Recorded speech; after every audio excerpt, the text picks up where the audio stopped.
We talked quite a bit this morning with Janis and Ladislav and with the previous panel about climate and biodiversity, and of course the background to COP15 taking place in Montreal means that this particular panel session is extremely timely. We're going to have an open discussion with these distinguished fellows on the stage, and also with you. So I want audience participation here if we can do. We're going to be talking about climate integration and biodiversity in the context of food system transformation. So let me introduce my fine panelists here. Jürgen Tack from the European Landowners Organization, Scientific Director, soon to reach, no doubt, even higher levels.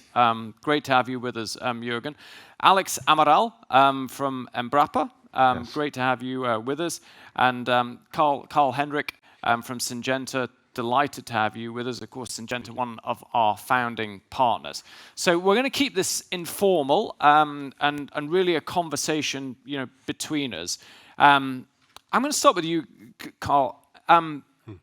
Syngenta, climate mitigation and biodiversity. How important is that to the transformation of the food system, from your point of view? Well, it is very important, a very big part of Syngenta's work and what we do now for into the future. Syngenta is, as I think many of you know, a big agricultural player, mainly focusing on crop protection and seeds. And crop protection has other big challenges considering just climate change. Climate change is very much connected to the carbon dioxide emissions. But crop protection is still very connected to this. Syngenta work like all other companies by reducing in the production, the CO2 emissions. But crop protection is really the key to get the maximum out of each hectare. And by doing that, we do a higher loading. We bind more carbon dioxide into the fields, into the grown area, but also by reducing the emissions from the agricultural. No-till systems is a very big part that we see a big trend. And no-till systems is a very crop protection-driven use. Glyphosate is, for one of them, a very important part in this system. Yeah, makes sense. Alex, same question to you, but from a Brazil context, looking out into the world, when you look at this challenge of food system transformation, how do you approach climate mitigation and biodiversity in that context? Okay, Mark. First of all, thank you very much for the invitation. Just a couple of words about Embrapa. I don't know if everyone is familiar with Embrapa. Embrapa is the in-house agency for R&D of the Ministry of Agriculture in Brazil. We are 2,200 scientists, PhDs, spread all over the country. We are 43 research centers, a network in Brazil. Regarding your question, agriculture is very important to Brazil. It's almost a quarter of our economy, our GDP. We've been using many technologies in Brazil regarding climate change and also the use of biodiversity. One example was mentioned here earlier about Brazil. Just to give you an example, every year we save around $16 or $17 billion by not using nitrogen from fossil sources, just using biological nitrogen fixation. So we don't use 1 gram of nitrogen for soybean cultivation in Brazil. Only microorganisms, for the fixation of the nitrogen from atmosphere. It's the same thing that we've been developing a lot in Brazil in terms of exploring biodiversity to mitigate emissions. Another example that we have in Brazil, no-tillage is a big thing in Brazil. The use of microbes also to save phosphorus from fertilization. We have a big problem in Brazil, a big challenge, we say, because we import almost 80% of our fertilizers. And recently, we developed this product in Embrapa in a cooperation with the industry, with companies, to save around 10 to 12% of the phosphorus that we have in the soil in Brazil.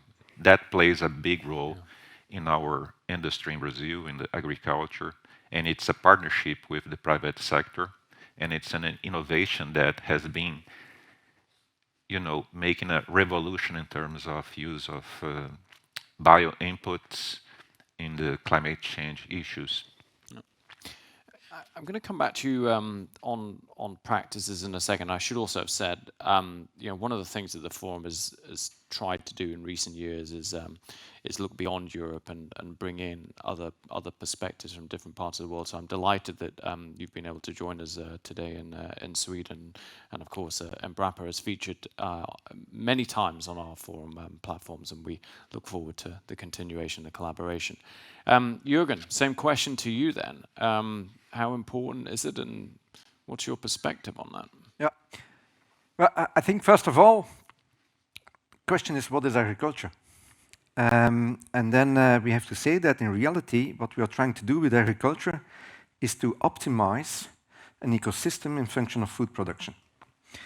And while doing so, we have lost a number of other ecosystem services. And okay, that's causing a number of problems. Climate change in itself is influencing ecosystems, so it's certainly influencing also our agricultural ecosystems. But then the question of the transformation is, okay, how are we going to make use of agriculture to tackle the climate problem, how to tackle the biodiversity loss? And then I think it's very important to recognize that if we want to have a transformation, that we need an economic incentive to do so.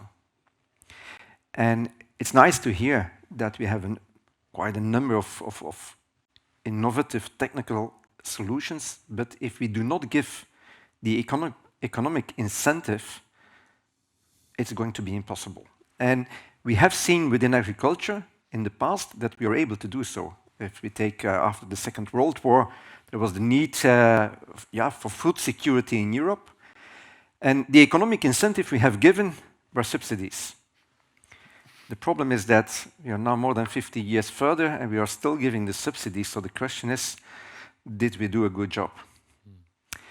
If I look in recent months, we are speaking about also transition in the use of energy, of fossil fuels towards more durable solutions. And it's only in the last months that we see on the domestic use of gas that people all of a sudden are able to spend less with 1/3 of what they were spending before. And I'm very sorry to say so, that's not in support of Ukraine.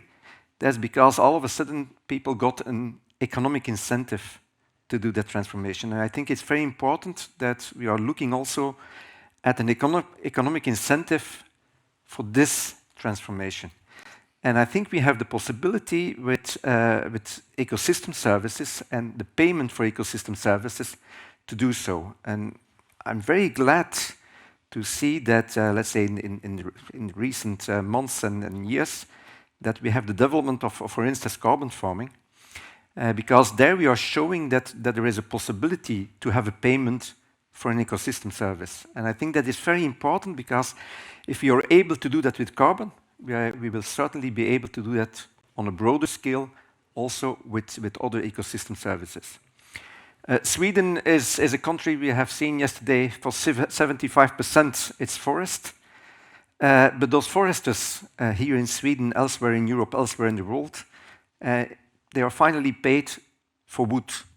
But their forest is also delivering oxygen, clean air, clean water. So there too, there are possibilities to create new business models. Let me pick up on this actually for all three of you, this point about the economic incentive. I mean, we've talked in the forum about public money for public goods. We've talked about private incentives. Why is it that it's been so difficult to understand, or apparently so difficult to understand, that landowners, land managers, farmers need to be rewarded for what they deliver? And if that's the crop, then that's well understood. but it seems to have been less understood from an environmental perspective. Why is that? It's so obvious. Well, I think it's a little bit the tragedy of the commons.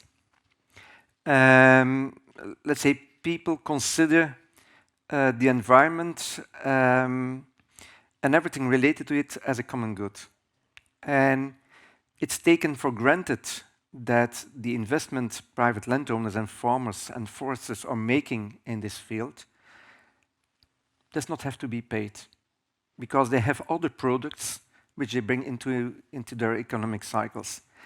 And I think that is exactly the mistake that we are making, because if we just have our focus on what we see today as an economic product, yeah, we are not going to we do not have incentives also to provide the other ecosystem services. So if we can create that, I think we will see a transformation, and in a very short term.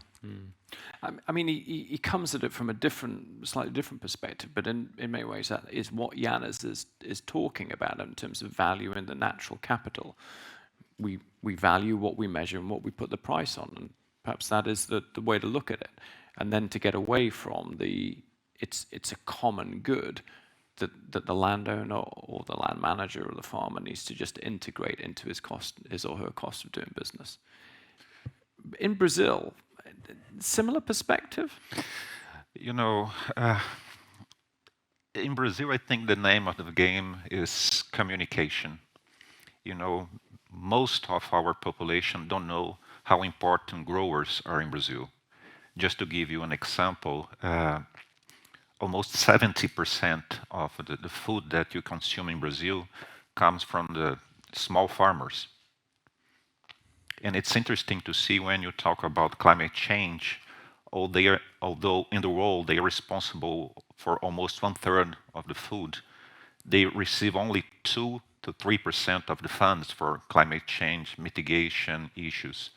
So I think, at least in Brazil, we lack this strategy of communicating to the society how important growers are for the country.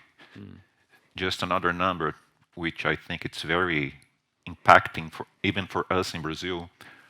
When you see the number of farmers in Brazil, half of all farmers are smaller than 10 hectares. If you consider farmers up to 20 hectares in size, they represent 84% of our growers in Brazil. But the Brazilian society doesn't know.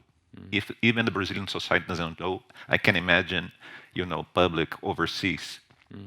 So I think it's a big issue for us to communicate this to the world, how important, the role that they play for agriculture and how they are involved in climate change issues as well, as a solution, not as a problem. So I want to come back to this point on communication in a second, but let me go to you, Carl-Henrik, as well, from a Syngenta perspective. I mean, you have developed as a company over the last 10, 20 years a number of environmental schemes to support climate mitigation, biodiversity restoration. The pollinator scheme would be one example of that. And yet, without a business model around it all falls back on what you are prepared to spend from a corporate responsibility perspective. How do we make those schemes? How do we make those commercially valuable to you as Syngenta to be able to offer them and to reward farmers for what they do? Yeah, that is a very big challenge, because all these initiatives that we do have when it comes to biodiversity and climate mitigations and so on, they need to be connected to the core business. I would say that's the main drive for it. And the problem is that the opposition, so to say, to productive agricultural, they have in many cases claimed these initiatives by themselves that they should not be connected to productive agriculture. And I think we once again falls back a lot to communications. I think that is a very big issue. That's the biggest challenge that we have by far in the crop protection industry. How to communicate the benefits and how communicate, really the real life, this is how things works, and this is why we do it. It is a very big challenge. So you I mean, you as Syngenta have particular challenge in terms of what you do, and of course you operate as a for-profit company. Let me put that question to these two gentlemen here from the European landowners' perspective, from Embrapa. We talked about this communication challenge and what landowners and farmers do for all my career. How do we overcome it? I mean, other than say it's a communication challenge, what can we do to help educate society that these are valuable public goods that are being created and need to be paid for? Jürgen. Well, Mark, I think that the challenge is becoming bigger, not every year, but every day. If we look at, let's say, the modern communication tools we have, and then I'm specifically referring to social media, if you're 100% for something, that's an ideal tool. If you're 100% against something, that's an ideal tool. But as an organization, if you want to explain something to people and you say yes or no, and you want to add the word but, then all of a sudden, I do not have characters enough in Twitter. And I think that's a good explanation towards the wider community today is becoming more and more difficult as people are more and more working with very short messages. Now, the only solution for us is in one or the other way, we will have to adapt if we want to reach those people. A second element, which is very important, is that in the last 10 centuries, people are moving systematically from the countryside into the city. And that's something we see all over the world. And people are getting disconnected from what is happening in the countryside. And I made a remark yesterday. I think in the past we were landowners. Today we are zookeepers. Because the people of the city are coming to the countryside with certain expectations on flora and fauna, and not taking into account anymore that their food is coming from there. So yes, we have a serious communication challenge. Okay, so serious. From your perspective, I would imagine you'd agree, Alex, but what can we do about it? Well, we've been doing quite a few things in Brazil, to overcome that kind of problem, such as an organization, a public organization in Brazil, we organize, our strategy for research, for example. We bring together all the stakeholders that are somehow related to agriculture. So we bring industry, other researchers, universities, the parliament, industry, supermarkets, so all the stakeholders to discuss with us our strategy, our programs, to hear from them what are their main challenges in terms of food and agriculture. We also talk to the society. We have in Brazil right now, as we speak, we are running this Embrapa roadshow in fertilizers. So we go to the society to explain our big challenge in terms of food security and how important fertilizers are for the Brazilian agriculture. So we have a number of programs to talk directly to society about how important agriculture is to the country. We run programs on the internet and things like that. Per Frankelius in the previous session, I don't want to put words in his mouth. What I heard him say, which provoked the thought in my mind, that in some ways, even our institutions, international institutions, confirm a prejudice that may be in some people's mind when he talked about how agriculture is seen as an emitter and yet is able to capture billions of tons of carbon every year. It's part of the solution. Is that part of the problem, that it becomes self-fulfilling a little bit in terms of the way that we talk about agriculture? Well, that's a big challenge for us. Just to give you another number, agriculture in Brazil in a global statistics, responsible for only 1% of gas emissions in the world. 1%. Yeah. And it's interesting to see if we use a couple of technologies in Brazil, such as the integration of crop, livestock, and forest, we can mitigate not only the emissions of agriculture, but also transport and industry. So we could neutralize, emissions in Brazil. But again, we failed to communicate that to society and to the world. Yeah. Carl-Henrik, I mean, your company has been on the cutting edge, quite literally, actually, at times, in both defending yourself and also trying to communicate, what you do. Could you share a little bit more about how you've tried to tackle that challenge to try to get the benefits of what you've done across, as well as dealing with the challenges? Well, I mean, we do work with it very broadly, but I think a very big part of it is actually to go, I mean, a lot of focus have been towards, politicians and consumers. But agriculture is in many ways too far from them. I mean, food and agriculture is just another product. And we heard about the emissions, and it's often discussions that, agriculture is 25% of world emissions. You could reverse that question and say, yes, but 75% is from production that's completely irrelevant for our survival. But it is an easy part because it's nothing that will affect me. And Europe and Sweden and so on is also very high up in the food chain. And we all here know, as we heard before, that the global food production is connected. So if we lose production here, that we often do, it will affect somewhere in the world. But we here will be the last one to be affected. And I think that's a very big challenge that we have. But I think a big part that we need to focus on now is actually other industries that have a bigger impact politically, that actually have a big use in agriculture, because agriculture is not just food production. It has a very big production for, vegetable oils for industries and so on. And with a loss of production, they will, the financial consequences on a global scale will go very far. It will go quite fast. Yeah. Just bringing it back to or taking it up a level for a moment or two, Ladislav in his intervention talked about COP15.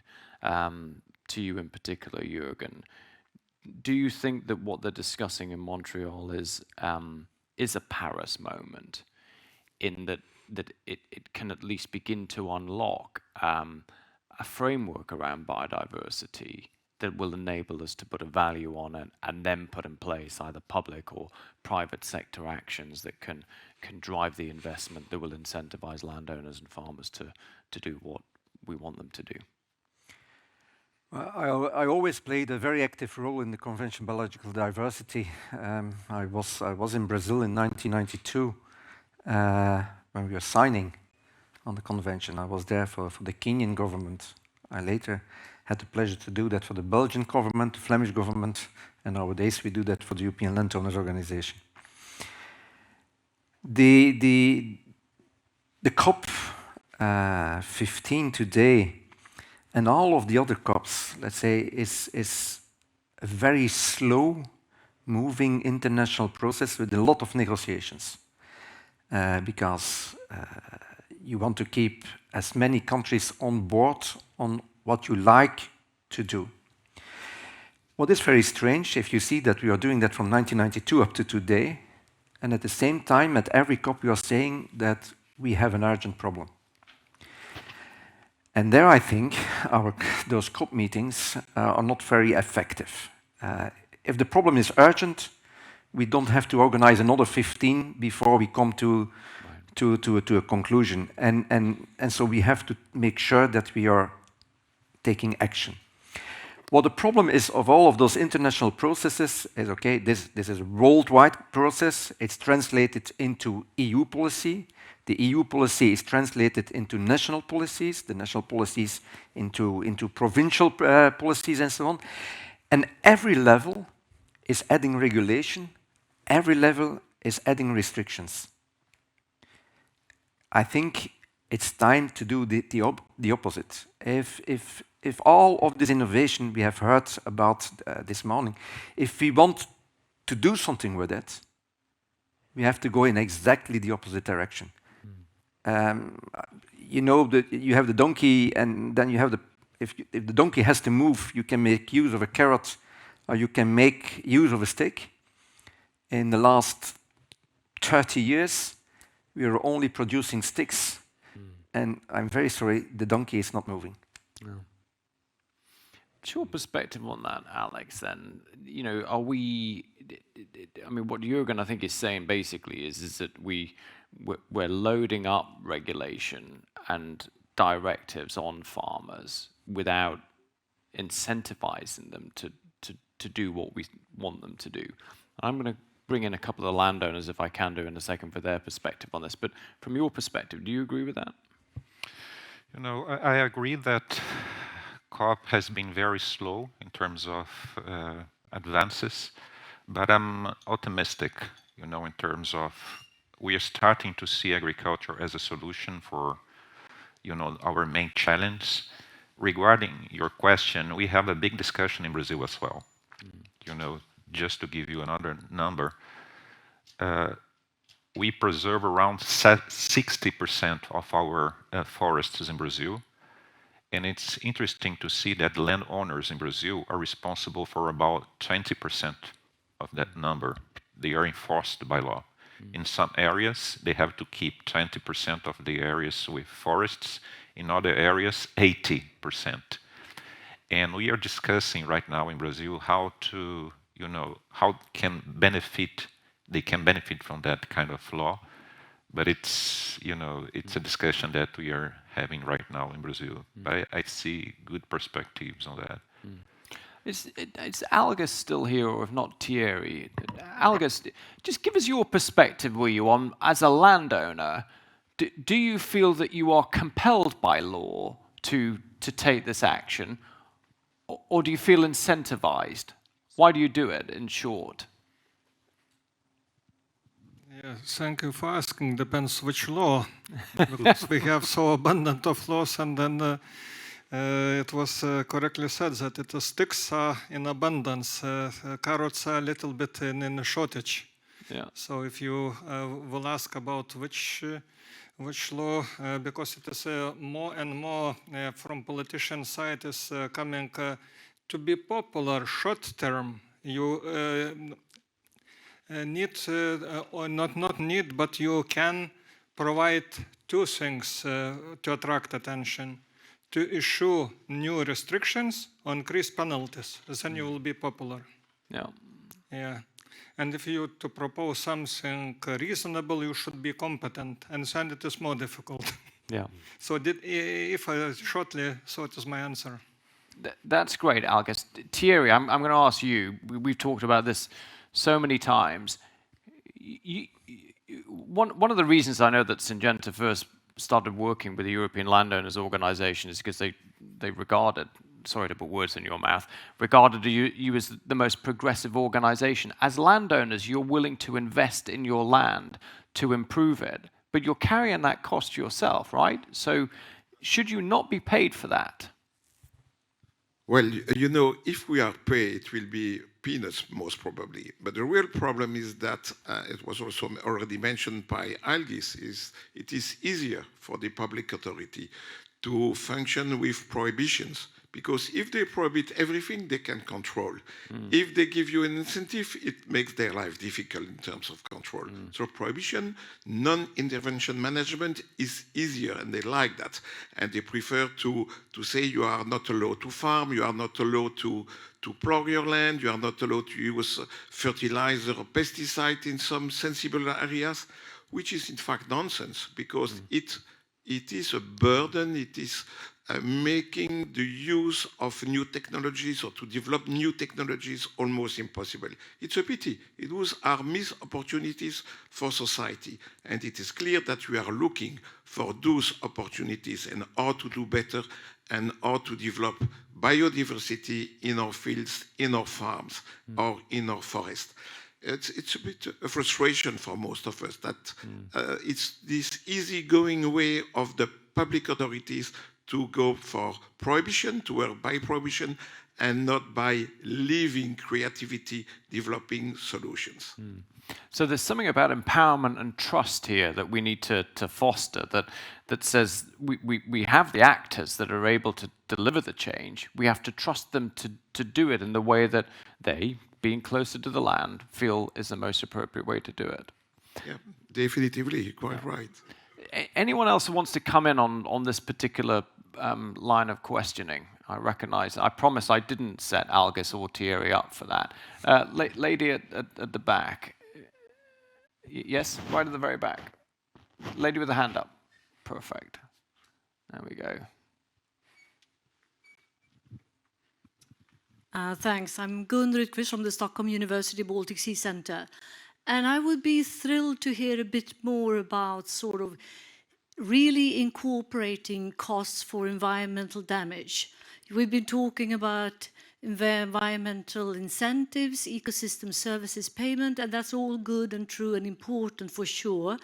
But on the other hand, from a societal perspective, we also have to realize there are costs for the society from all kinds of uses of natural resources. So let's talk about that as well, please. Okay, well, we'll definitely get to that. Constantine, formerly part of the European Commission, may also have a view on Thierry's point on empowerment and trust. Yeah, thank you. I wanted to go back a little bit in history, coming back to this question of communication and public goods. I remember in 2015, we were invited to participate in a conference in Ireland, because at the time, the Commissioner for Agriculture was Mr. Hogan. And he instigated that conference because it was the time when the Commission started thinking about the revision of the Common Agricultural Policy. And I came together with a member of his staff, and whom I knew quite well from the past, and we had a working group in that conference to examine exactly that question. How are we going to remunerate the farmer and the landowner for the public goods that they're producing? And it was the first time in the communique that came out from that conference that the term public good was mentioned. Then the Commission started preparing papers for the revision of the CAP. And of course, this terminology was introduced. But politicians, they have a magic wand. And through this intervention of the political magic wand, the term public goods started disappearing from the successive papers that came out later on. And finally, if you look now into the regulations for the Common Agricultural Policy, you will find reference to public goods, but it is a tiny fragment of what was initially meant for in the beginning. And it is linked to the LIFE project in DG Environment, that there may be some remuneration for the Natura 2000 areas because I thought to be producing public goods. That was the initial intention was, of course, to introduce it as a major part in the Common Agricultural Policy, and unfortunately, it has disappeared. That would have been a very powerful communication message. If the public good was there, and if the public good was remunerated, and if it was given a primary role in the revision of the Common Agricultural Policy, then we would be able to communicate with the farmer, with the landowner, with the manager of the land much better than we can today. That's for the history of it. Thank you. So just before you put the microphone down, why do you think that was effectively watered down? Why have we not got the traction? Yeah, but I think that the answer to that question was already given by Thierry in his intervention. Yeah. Clearly. Constantine, thank you for that. Conscious of time, so I want to pick up on the lady's question at the back there, which is an entirely fair one. We talk about incentivization for proactive action. What about environmental damage? do we control that enough? Do we ensure that? I think what you're driving at is effectively polluter pays. Jürgen. Well, you were speaking about environmental damage. The lady in the back spoke about societal costs. What for me is special is that if we look specifically at agriculture, and we go back after the Second World War, you had that societal demand for food security. And that triggered innovation. The innovation triggered that we were producing much more on the same amount of land. And indeed, that is leading also to a number of societal costs, which are accepted at that time, because the question asked to farmers was, please give us food security, so make sure that your production is increasing and is increasing fast. Society is evolving. So today, that question of food security moved to, okay, we have to make sure that we are doing things also in the right way, so that we have a balance towards climate, towards biodiversity. But there I think we have to take into account again that a lot of farmers have made a lot of investments in function of the societal need of the past. And today the societal needs are changing faster than the loan of the farmer. And that makes that it's very difficult for the farmer to adapt very quickly, because he has to pay back that loan. Yeah. That's also, I think, what I see with what we have seen in the first panel on innovation. We have quite a number of things which can assist us with being more environmental friendly. But as long as a farmer is still paying for an installation he bought 10 years ago, he's not going to make the next investment. And that's something we have to take into account. And I don't immediately have a solution. But I fully agree that at a certain moment, the societal cost will be part of the bill. But let's say, as in every company, if you take the costs into account, you have to make sure that you also have the other side of the balance sheet. Yeah. And that, I think, as soon as you have that, you can balance both. Alex? Well, to cut a long story short, I will mention a big problem that we have in Brazil right now, which is the deforestation. It's a big issue for the Brazilian society, and it's not related to agriculture. We consider that in Brazil a crime. It's a big discussion that we have in Brazil right now, and I think we're gonna have very good developments in the next few months. We just had a parliament election in Brazil, and I think we're gonna have new, discussions and measures to overcome that problem. We're nearly out of time with this panel, so I'm going to ask the three of you a final question from your perspectives.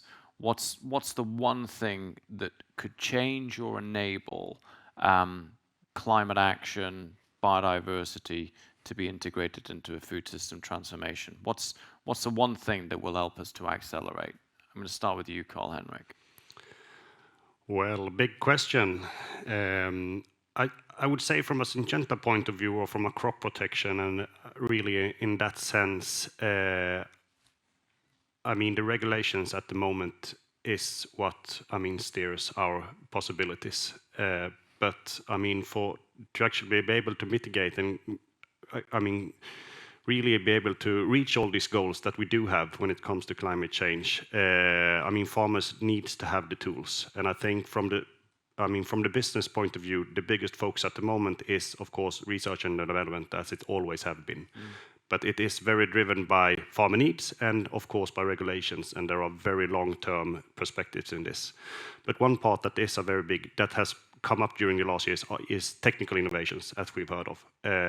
For example, we heard about precision application that will, of course, reduce the risks of these pesticides, but will also probably make the possibility to keep active ingredients registered, because we do have a lower risk, even though it might be an old AI, so to say, but also technical decision tools. I mean, how and when to use a product. I mean, we could really, and this is something that we will see a lot more in the next 5-10 years coming into the market. I mean, each risk assessments that's made into crop protection for the farmer will be assessed, and I mean, a timed application that does all the need that it should be.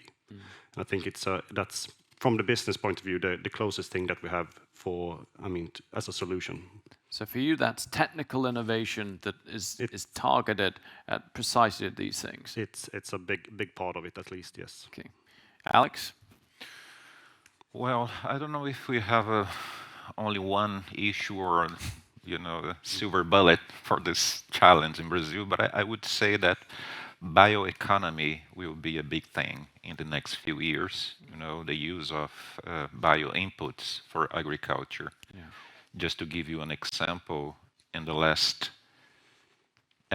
we are right now have around 500 technologies ready to be used in Brazil by using bio inputs, and half of them have reached the market in the last 3 years. So it's an industry that's growing very, very fast in Brazil, and it's going to play a big role in the industry. So I would say bioeconomy.